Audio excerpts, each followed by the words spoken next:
Em todos os momentos, a Câmara nunca recuou e nunca, posso dizer com muita clareza, afrouxou na determinação de discutir um dos pilares das reformas no Brasil, que é a reforma tributária.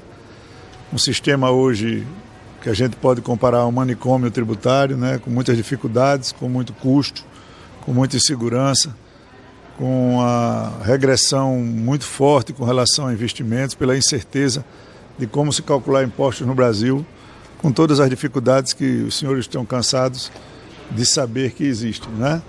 Não é um país fácil, não é um país pequeno, e a Câmara dos Deputados hoje encerra mais uma etapa, né, no prazo que acordou, no tempo que disse, com todos participando num modelo que foi inovador e que deu espaço para todos os setores virem a essa casa, colocar os seus pleitos, fazer as suas alegações, as suas defesas, colocar praticamente o pensamento de toda a sua população, da sociedade que os representa de maneira bem mais efetiva. Depois do trabalho feito pelo grupo de trabalho, as lideranças se movimentaram.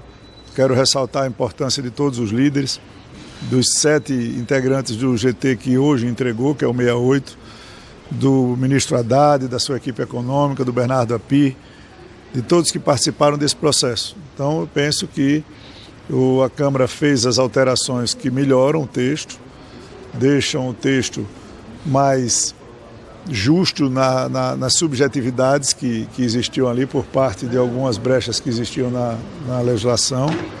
E o que mais aconteceu é fruto da maioria do plenário, né? O plenário fala politicamente pelas matérias que vão ou que não vão. Agora, o texto principal foi aprovado com quórum superior a quórum de PEC, né? Mantendo uma hegemonia, respeitando as posições de independência, de posicionamento político de cada partido, mas a maioria do texto, a maioria dos deputados aprovou com consciência, ouvindo tudo que foi discutido, com 332 votos, se eu não me engano. E a votação dos destaques, 3 foram derrubados e 1 foi acatado, né, porque, lógico, havia um grande clamor para que essa questão fosse resolvida. É o ideal, não é o ideal? Não cabe comentar, nem a pergunta de ninguém, porque resultado do plenário não se discute. Vai-se com algumas medidas que foram colocadas no texto, como, por exemplo, uma trava de que lá em 2031, antes da entrada em vigor, se teremos tempo daqui para lá para calcular, para medir, para ter uma ideia mais clara da alíquota, se elas correr risco de ultrapassar 26,5, o governo terá que mandar um PLP para o Congresso Nacional apontando as modificações para manter a alíquota máxima em torno de 26,5.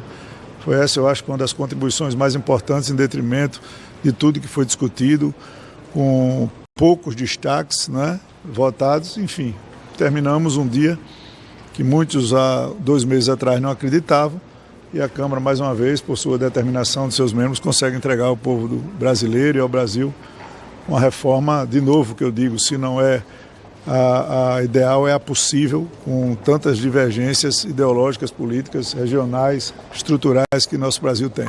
Então, cada um vai dar sua contribuição e nós esperamos que agora, no Senado, sem qualquer tipo de ingerência, porque a Câmara não interfere no Senado e o Senado não interfere na Câmara, o processo possa ser discutido, votado, melhorado, modificado, porque é direito constitucional do Senado fazê-lo, e se houver modificações, volta para a Câmara para ter a palavra final do processo legislativo, né, com relação a esse projeto. Presidente, eu queria entender um pouco mais o que levou essa ponderação na questão da carne, dado que a Frente Parlamentar da Agropecuária vinha sendo muito vocal de inclusão das carnes na cesta básica, e aí o relator e vários parlamentares vinham resistindo. O que mudou nessa reta final para dar o verde para a inclusão?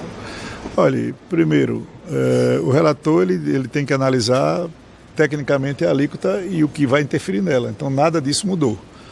A inclusão da proteína na cesta básica, ela vai dar um impacto grande na alíquota, que vai ver como é que se comporta nisso. A gente vai ter esse prazo todo para medir. Mas o que deu mais conforto foi essa trava que foi colocada no texto, e aí, se bater perto, vai ter que ter alteração, vai ter que se rever né? E aí com o tempo, né? Foram todas as proteínas, quais ficam, quais saem, na outra situação, na outra vertente. Então isso deu um maior conforto de que num projeto e numa votação que poderia dar qualquer coisa, qualquer lado poderia 257 ou não, se fizesse uma composição como tantas já foram feitas no plenário desta casa, com líderes conversando. O plenário, quando ele está presente, pulsando, conversando, geralmente ele consegue fazer acordos no que une, né? E quando a divergência é maior, vai para voto. Nesse caso, foi feita essa convergência, esse acordo, e essa garantia também, ela dá um certo para que esse acordo fosse feito. Presidente, desculpa insistir na questão da Indiana, porque no texto mas eu não tenho que fazer. Então, por que eles já não incluíram a casa? Porque houve convergência e enquanto tem diálogo na casa, enquanto tem tentativas, um lado tenta se sobrepor ao outro. Quando os dois votam juntos, simplesmente isso. O senhor acredita que essa trava agora? Como? Durante a votação, dentro do plenário, o acordo. Foi fechado ali, dentro do plenário, os líderes embaixo, depois subiram vários, final, antes da votação do destaque. O senhor mudou de posição? O senhor passou a concordar? Não, eu acho que a posição ela é errada na alíquota e ela é certa com relação ao que eles pensam de ir. Então, quem manda nas discussões da casa, nas votações, são os parlamentares. O acordo foi feito, segue para o Senado e a gente vai acompanhando. Tá bom, gente? Você acha que essa trava vai dizer cada lado agora vai ter sua narrativa. Na realidade, o presidente Lula apoiava, a emenda foi feita pela oposição e houve o acordo e votou-se o texto. Não tem outra coisa mais do que isso. Eu não vou de lado nem versão de outro. Muito mais importante do que essa polarização que a gente insiste em fazer é a reforma que a gente entregou hoje para o país, é o cumprimento dos prazos que a Câmara teve, foi uma determinação dos deputados, determinação dos líderes, determinação da parte técnica do Ministério da Fazenda, participação do ministro Haddad nesse contexto, junto com os parlamentares, as reuniões, eu não me canso de exaltar que essa discussão econômica teve muita participação dele, como teve a participação e a entrega de todos que trabalharam incansavelmente, sábados, feriados, domingos, GT, para entregar um texto mais ou menos possível e forte para esse momento da fase das complementações, um outro GT, né, que será votado no começo de agosto. Então, mais do que isso, gente, vocês não queiram esperar do presidente que está aí há 12 horas sentado numa cadeira. Muito obrigado. Viu?